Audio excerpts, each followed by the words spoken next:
17 suitcases, 17 million, 17 names. Ibrahim. Trare looked at the list he had placed on the table. All of this is money earned from our gold. He said everyone at the airport was watching silently. The VIP section of Wagadugu airport had never been this tense. It was quarter midnight outside Africa's starry sky, inside witnesses to an event that would change history. Normally at this hour, the airport would be nearly empty. Just security guards on night shift, one or two cleaning staff, and perhaps a few passengers waiting for a delayed flight. But tonight was different. Ibrahim Trare's special security team had taken control of every corner of the airport. Red parade soldiers had taken positions at strategic points. The French diplomatic plane on the runway was surrounded by armored vehicles. The plane's engines were still running, the pilots still waiting for takeoff. Clearance, but that clearance would never come. The VIP lounge windows were fogged with condensation, the tension inside contrasted with the cold night air outside. Gathered around the long polished table were Burkina Faso's young leader, Ibrahim Trare, intelligence chief, Colonel Madu Cabaret, airport director Youssa Saman Dio, justice minister Aminata Trare, and of course the night's main actor, French ambassador Jacques Dubois. Sweat dripped from Dubois's forehead down to his collar. His expensive suit was soaked with perspiration. His hands trembled slightly, and he kept changing position to hide it. Mr. President. He began trying to control his voice. This must be a misunderstanding. Diplomatic immunity under international law. He raised his hand, silencing him. There was not anger, but disappointment in his eyes. Immunity, ambassador. He said in a calm but firm voice. I'm not a shield to be used for stealing our country's wealth. A diplomatic passport is not sufficient for committing theft. Kabor opened the thick file on the table. He pulled out photographs, images from airport security cameras. 47 p.m. He began reading. 3 vehicles from the French embassy enter the airport. 11:15 p.m. These 17 suitcases are loaded onto the plane. 11:38 p.m. Mew arrive at the VIP lounge. 11:45 p.m. The plane requests takeoff clearance. These are diplomatic cargo. Dubois protested under the Vienna Convention. The Vienna Convention justice minister Aminata interrupted also states that diplomatic cargo must not contain weapons, drugs, or illegal materials. What's in these suitcases, ambassador? Dubois fell silent. His eyes darted toward the door, perhaps looking for an escape route. But 2 soldiers stood at the door. There was no escape. Open them, said Trare. One word, but the weight of that word filled the entire room. 2 soldiers lifted the first suitcase onto the table. It was black, sturdy looking. It had diplomatic seals on it. Kabori photographed each seal. Evidence. Deny it. The suitcase lock was opened. The lid was slowly raised. When the contents became visible, airport director Dio involuntarily whistled. My God. He murmured. The suitcase was filled to the brim with money, euro bank notes arranged in neat stacks. Each stack was wrapped with bands. They bore the seals of the French central bank. Kabor put on his gloves and took one stack. 100 euros. Notes 10,000 euros in each stack. Total ... He counted quickly. Exactly 1 million euros. But this is just the beginning, said Trare. He opened the side compartment of the suitcase. Gold bars came out, each stamped with Burkina Faso's mark. These are our gold from our country's mines. Product of our people's labor. Dubois's face had turned ashen. I don't know about these embassy personnel acting on their own. Don't lie, said Aminata harshly. Look, each bar has a date, all extracted within the last month, and all left with export records. But who received the payment? The second suitcase was opened. This time documents came out, hundreds of pages. Kabor checked the documents with his UV light. These are originals, he said in amazement, not photocopies. Original state documents. Traore began examining the documents. His face grew more serious with each page. He read mining maps, he said. Gold reserves not yet announced to the public. Uranium deposits even. ... He paused. Even our newly discovered oil fields. This information is ultra secret, said Kabor. Only 5 people know you, me, the energy minister, the chief of staff, and he stopped. His eyes caught on a name on the list, and geology director. Pascal Arago. Trare completed, so he's been bought. Airport director Dio asked curiously, how valuable is this information? Aminata answered, if foreign companies learn this information in advance, they can position themselves before tenders. They can buy land, they can make agreements with local companies, they can gain billions of dollars in advantage. As the third suitcase was opened, Dubois tried to stand. "I need to use the restroom," he said. "Sit down," said Trare. His tone hadn't changed, but the steel will within was palpable. "We're just getting started." Photographs came out of the third suitcase, hundreds of photographs. Cabaret began spreading the photos on the table. Each told a different story. "Minister Sawato at a nightclub in Paris," he said, showing the first photo. "Who's with him?" "French arms dealer's General Cow at a bank in Geneva," he continued. "What's that briefcase in his hand? Money Governor Zangrana's wife. Shopping in Paris. Who's paying the bill? A French mining company." The photographs seemed endless. Each had been carefully taken dates. Times, locations were noted. A professional surveillance and blackmail operation. "What were you going to do with these?" Traore asked. Dubois. Blackmail. Dubois didn't answer. He couldn't because the answer was too obvious. When the fourth suitcase was opened, Kabar stepped back. "Weapons," he said. "Be careful." The suitcase was full of state-of-the-art spy equipment, listening devices of all sizes, camera systems so small they could fit inside a button, drones the size of birds, signal jammers, frequency scanners. "These aren't ordinary equipment," said Cabaret, examining a device. "Look, it has the NSA logo. This is American intelligence equipment. How did it get to France?" NATO said. "True technology sharing among allies, but the place of use is Africa's independent countries." The fifth suitcase contained identities, dozens of fake IDs, passports, driver's licenses, diplomatic cards, all in different names. "But the photos belong to the same people I recognize," this face said. Dio showing a passport. "He came last month as a human rights observer." "This one was with us last week," said Aminata, showing another ID as a journalist. "He interviewed Minister Sawato," same person said. Cabor, but 3 different identities.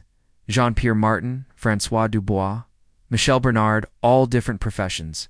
Different countries. Trare stood and walked to the window outside. He looked at the plane, still waiting on the runway. "How many years have you been playing this game?" he asked Dubois with his back turned. Alboy continued his silence. "How many years have you been sending spies to our country? How many years have you been controlling our leaders with blackmail? How many years have you been stealing our gold, our uranium, and now our oil?" When the 6th suitcase was opened, the silence deepened further inside. Were Burkina Faso Army's most secret documents? Deployment plans? Weapons? Inventory, personnel lists, weak points. "This information is in the General Staff's safe," said Caber in shock. "Only 3 people can access it," said Traore. "You forgot cleaning." "Lady Miriam? She's been working there for 20 years. Out. Nobody pays attention to her, but she sees everything, hears everything, Miriam." Caber couldn't believe it. "That old woman. Don't be fooled by appearances," said Trare. "The best spies are those who arouse the least suspicion." The 7th suitcase was full of money, but this time there were different currencies. Dollars, euros, pounds, even Chinese yuan. "Bribery funds," said. Not a payment in whatever currency everyone wants. The 8th suitcase contained luxury items, expensive watches, jewelry, electronic devices. Each had small cards on them. "Dear Minister Trare, a small gift." Kababri read. "For General K.F. Ondo's valued wife. Graduation gift for Governor Zangrana's son." "They're buying families too," said Aminata with disgust. "Not just officials, but their wives, children." When the 9th suitcase was opened, Caber dropped the papers in his hand. "This is impossible." Inside were documents related to Traore's private life, photographs, audio recordings, even medical reports.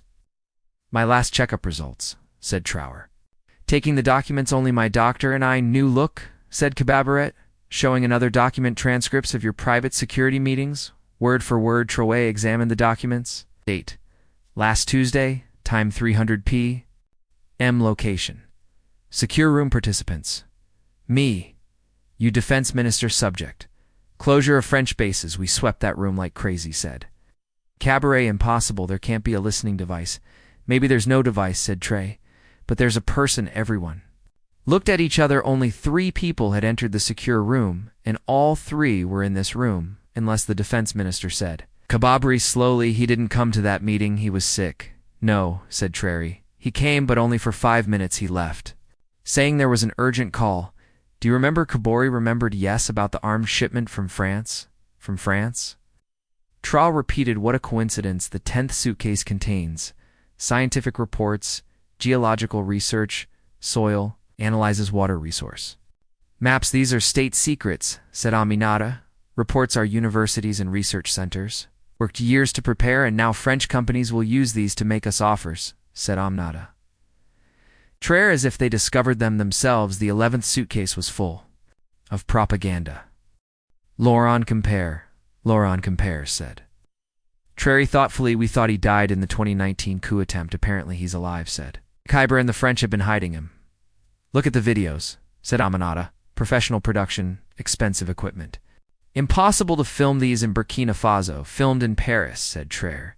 Examining the video background, you can see the top of the Eiffel Tower there. The 12th suitcase contained chemicals, small bottles, powder packets, capsules. What are these? Asked.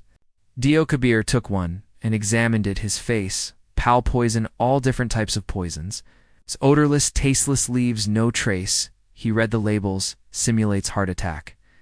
Mimics stroke, appears like food poisoning. Assassination kit, said Trare. Who are you?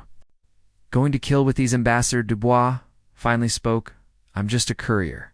I don't know what these are. You don't know, said Traore.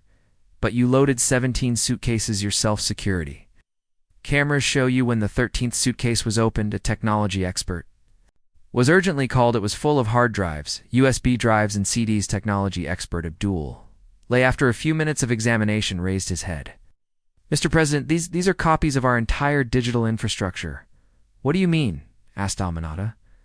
Our government systems, our banking network, our telecommunications infrastructure, everything is backed up here with passwords. So asked. Dio said, Abdul, whoever has these can paralyze the entire country. They can stop banks, cut communications even. Disable the power grid. Cyber warfare weapons, said Traore.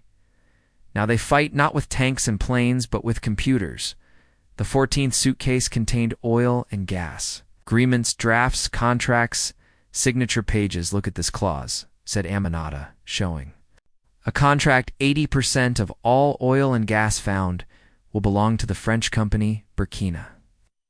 Faso will only get 20%, and here added Kababari 50-year concession. They'll exploit our oil for half a century. The worst part, said Trare, showing the signature page. Here's my fake signature. A perfect forgery. The 15th suitcase contained lists of names. Hundreds, thousands of names. Students, teachers, journalists, union members, clergy, artists.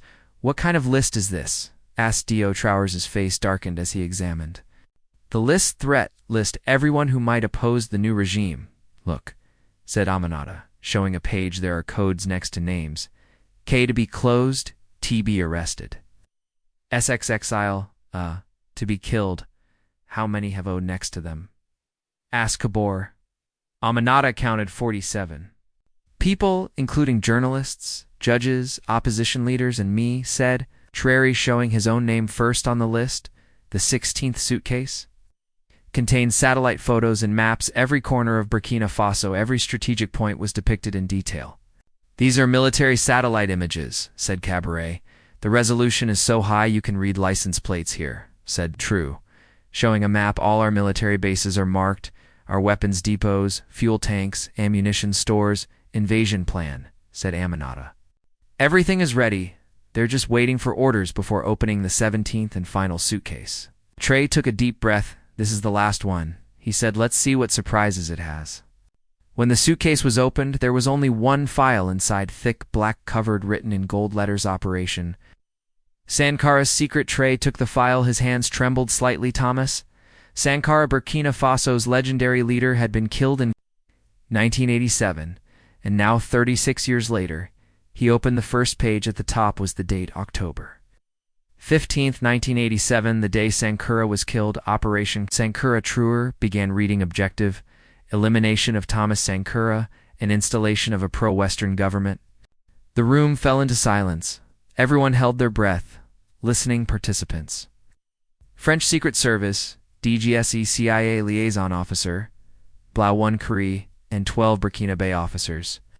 Method: armed assault during palace meeting, killing of Sankara and 12 comrades. Result: operation successful. Blaise Kari brought to power. French interests secured. Trare turned the pages. There were photographs. Sankara's body, bullet holes, blood stains, and look, he said, showing the last pages. Operation Sankara phase to date, 2023 to 2024. Target, Ibrahim Traore objective. Elimination of Traore who continues. Sankara's legacy method. First, political pressure. If unsuccessful, economic embargo. As last resort, physical elimination preparation. Purchase of 17 high-level Burkina officials. Preparation of Laurent Compare's backup leader budget, 50 million euros. Approval received from Paris's Operation Active. Traore closed the file. His face was expressionless, but there was deep sadness in his eyes. 36 years, he said. 36 years later, the same. Scenarios, same methods, same killers. Dubois stood up. I didn't know about these, I swear, just the suitcases. Be quiet, said Trare. It's not time to talk anymore. He turned to Cabaret. Colonel, everyone on the 17 name list will be arrested immediately. Their homes, offices will be searched. Their assets will be seized. Yes, sir, Aminata. Extraordinary Parliament meeting tomorrow. Morning, these documents will be shown to the MPs. The people will learn everything. Understood, Mr. President. Dio, the airport will be closed. No one can enter or leave. All flights cancelled as you command. Finally, he turned to Dubois. You ambassador. I'll give you one chance, just one chance. Dubois looked. Hopefully you'll return to Paris, but not alone. I'm sending a message. With you, copies of the 17 suitcases, every document, every photograph, every audio recording, and you'll deliver this message. Trare walked toward the window outside. Dawn was about to break. The African sun was beginning to appear on the horizon. Burkina Faso is no longer a colony. Our gold, our uranium, our oil are ours. You cannot buy our people with blackmail threats. Money you killed Thomas Sankara, but you couldn't kill his ideas. He turned to Dubois. And finally tell Laurent Compare and his friends. Let them come, we're ready, but this time the result will be different. What if France reacts? Asked Dubois. Economic sanctions, military intervention? Let them come, said Traore. It's not 1987 anymore. Africa is awakening. Mali, Guinea, Niger, we're all together. And the world is watching at 6 o'clock, eh? Burkina Faso, national television interrupted. Its broadcast Traore appeared on screen. Behind him, 17 suitcases were lined up. Dear citizens, he began tonight. We witnessed one of the most important events in our history. 17 suitcases were seized. I will share their contents with you for the next 2 hours. Trare showed the contents of each suitcase one by one, documents, photographs. Money, weapons, everything was shown live to the whole world. 17 suitcases. He said finally, 17 million, 17 traders, but we are 17 million Burkina. Now we are awake. When the broadcast ended, there were thousands of people on the streets of Wagadugu with flags, banners in their hands. Long live independence. Zara down with colonialism. Component placement Sankara's.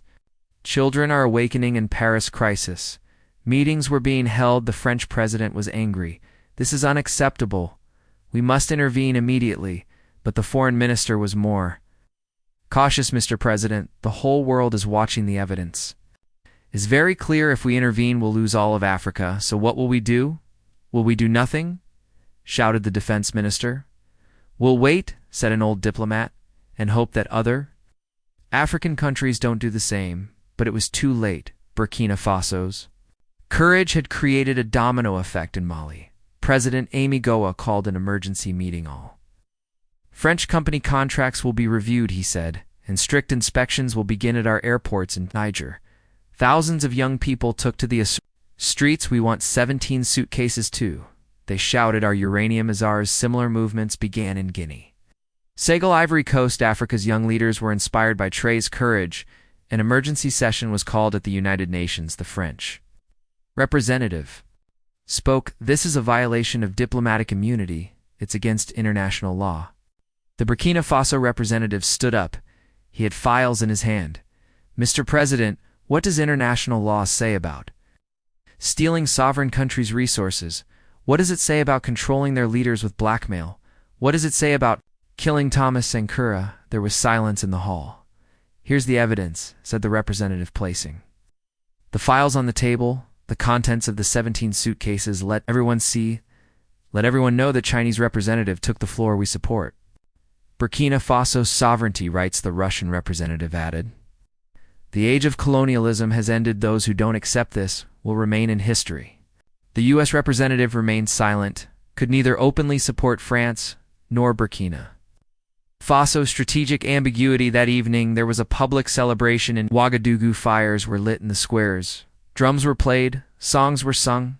An old man was crying, holding Thomas Sankara's photograph. "We waited 36 years. He was saying, "Finally, justice has been served." A young woman spoke into the microphone. "My father works in the mine. He gets $2 a day. The value of the gold he extracts is $10,000. Now this will change." A group of students was chanting, "Education will be free, health care will be free, because our resources are ours." In the palace, Trare was tired but determined. The cabinet meeting continued. "What happens tomorrow?" asked the defense minister. "France won't stand idle." "We're prepared," said Trare. "We have a defense agreement with Mali and Niger, Russia, and China promised support, and most importantly, our people are with us. Economic sanctions." Asked the economy minister. "We have gold," said Trare. "We have uranium soon. We'll have oil. We'll print our own currency. We'll establish our own bank. We'll create a common market with the African Union." "What about the traitors inside?" asked the interior minister. 17 people in custody," said Cabaret. "Interrogations continue. So far, they've given 50 more names. The network is bigger than we thought. We'll clean them all," said Trare, "but they'll be judged fairly. We're not like them. We're a state."